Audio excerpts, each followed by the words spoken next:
President John Mahama has settled the debate on the alleged $800 cash acting chief executive of Ghana Gold Board Sammy Gyamfi gifted to Agradaa. The gesture, which was captured on a video and had gone viral on social media, had been a subject of public debate, with some calling for his sack. But today, the president has spoken. Pearl Cindy Olenu is a woman in the Jubilee House and she joins us on the line. So Pearl, tell us exactly what the president's reaction is to the calls for him to sack Sammy Gyamfi to serve as a deterrent for gifting Agradaa some dollars. Valentina, when the chief of staff invited Sammy Gyamfi to the presidency, the president wasn't in the country then. So the chief of staff spoke to Sammy Gyamfi when he expressed how remorseful he was over the action by giving Agradaa some dollars. So as the president came back last night, so today at the presidency, I'm sure the chief of staff briefed him on the happenings behind him, and that is in his absence. So the president is saying that when the video went viral, Sammy Gyamfi came out to apologize right the moment the video went viral. And to him, he felt that then Sammy Gyamfi had really expressed his remorse because right after the video was out, he came to apologize to the public. And as part of the code of conduct, when you apologize or you express remorse, it's also part of the steps to take in terms of certain actions which the president is supposed to take as a code of conduct when you, a government appointee or a public official, go against the code of conduct. So Sammy Gyamfi expressing his remorse or apology, he has accepted it. But he didn't just leave it like that. He cautioned him very well and said, this shouldn't happen again. You do recall that when President Mahama launched the code of conduct, he said that one of the remedies for any potential breach was a public apology. He also said one of the potential remedies was a caution from the highest levels of government.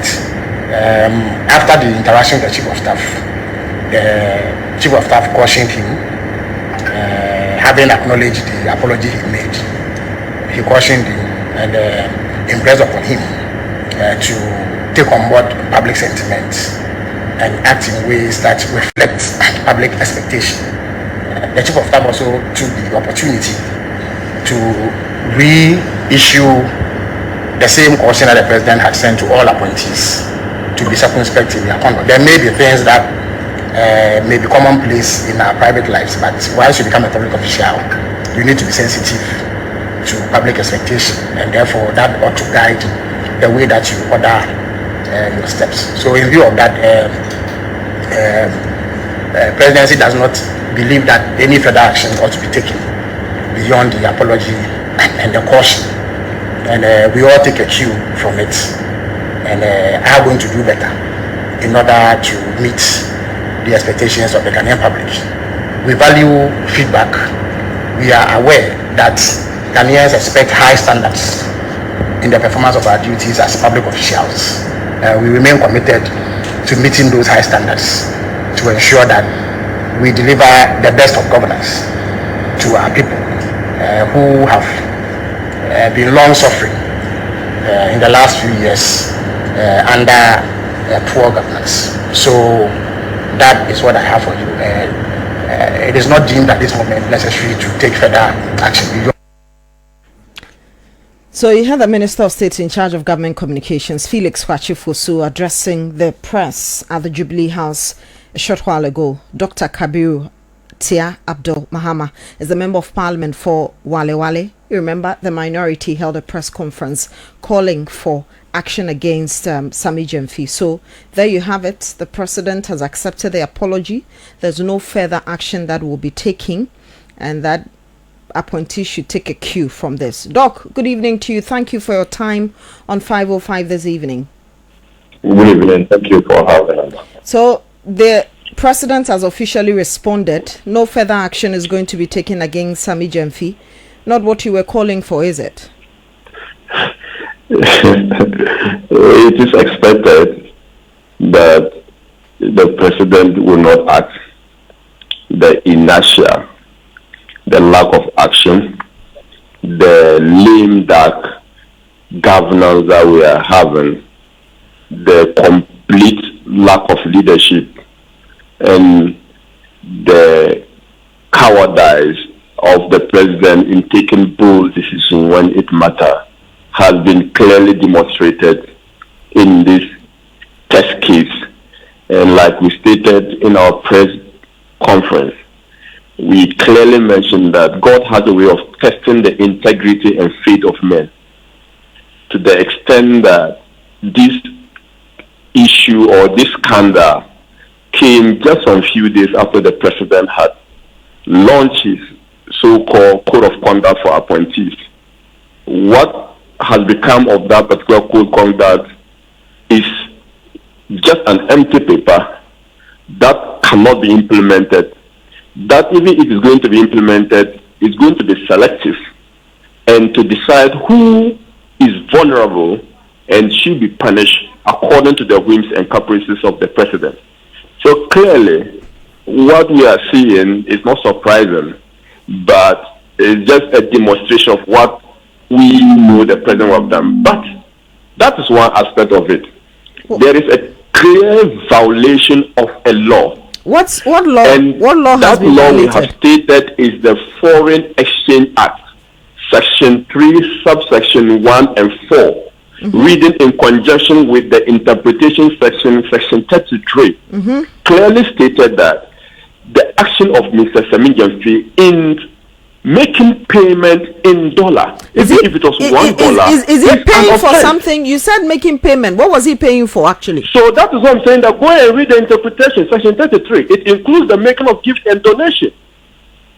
I don't know why we don't take interest in reading our law, and I'm asking anyone to go and challenge me on that law and tell me that my interpretation of what Section 33 is saying, when they define payment to include making of gift or donation.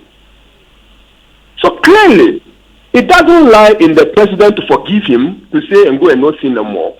The law has specified that such a person will have to go to prison for a maximum of 18 months or 700 penalty unit maximum or both.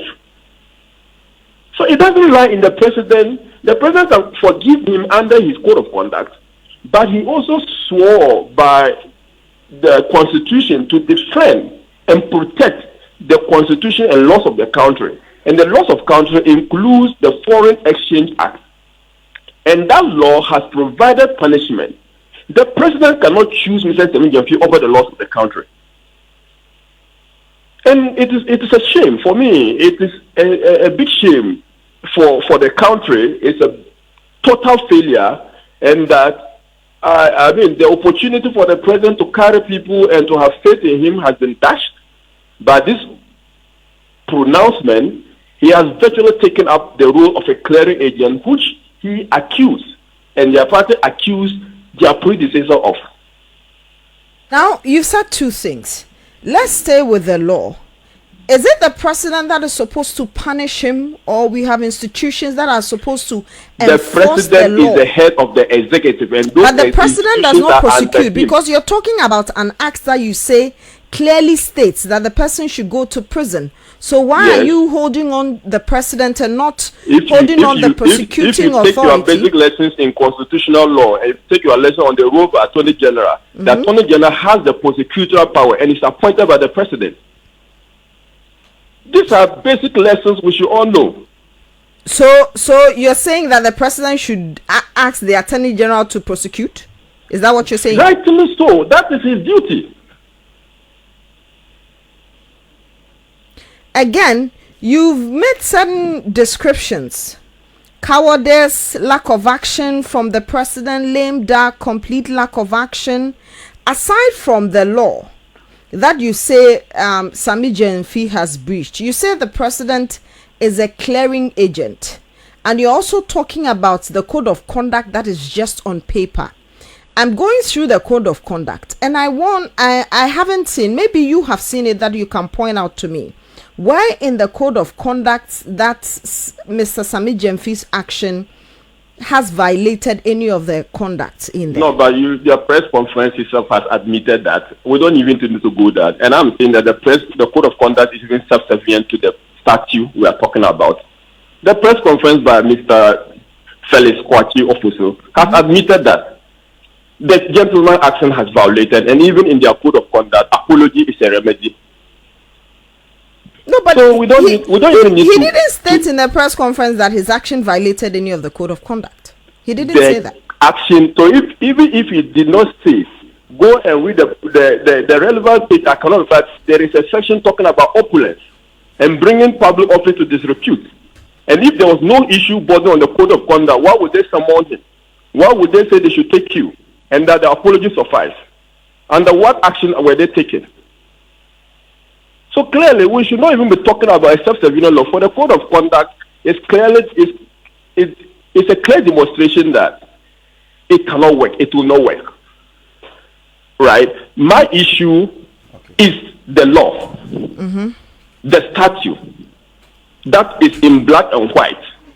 We are not in the animal farm where we say 2 legs better, 3 legs or 4 legs bad. I mean, we cannot really counter it that way.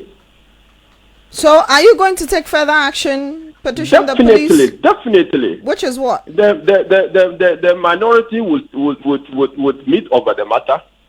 We will discuss further. We have several options on it. We thought the president was going to be bold, and that in the executive chair as the president of the country, the chair is not meant for timorous souls. But we would advance ourselves. There are several men who will force the institution of states to work. Are you going to petition the police or draw the attention of the police to work on this matter? All cards are on the table. Prosecutor. All cards on the table. The relevant acts, we know clearly that it falls within a certain agency. There are also potential breaches about office, which is not even given opportunity to delve on them, which are also responsible for other agencies. So we know what we'll do depending on the issue we want to pick at a time. Doc, very grateful for your time this evening. Dr. Kabiru Tia Abdul Mahama is the Member of Parliament for Wale Wale. He says that the minority is not going to relent on this matter. They're going to use all available cards to ensure that the law works against Sammy Gyamfi, who is the acting CEO of the Ghana Gold Board. So let's stay a while longer on the Gold Board, because today, in collaboration with the National Security, they've arrested 3 Indians for engaging in illegal gold trading. The suspects were arrested at Enyinem in the eastern region with gold bars, stash of cash and money counting machines. This latest arrest follows an earlier one on April 29, 2025, involving 3 other Indian